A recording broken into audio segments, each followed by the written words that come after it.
I made many mistakes, but that concludes the Rudram, Namakam and Shamakam. I'll quickly recite the Durga Suktam.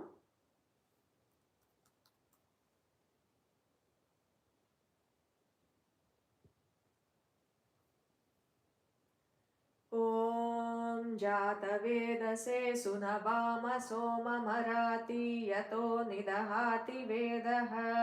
स नः पर्षदति दुर्गाणि विश्वानावेव सिन्धुं दुरितात्यग्निः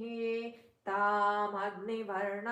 तपसा ज्वलन्तीं वैरोचनीं कर्मफलेषु जुष्टाम् दुर्गां देवीगुं शरणमहं प्रपद्ये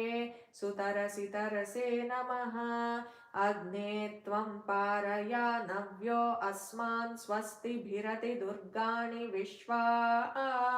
पूश्च पृथ्वी बहुला न उर्वी भवा तोकाय तनयाय शम्योः विश्वानि नो दुर्गः जातवेदः सिन्धुन्न नावा दुरितातिपर्षि अग्ने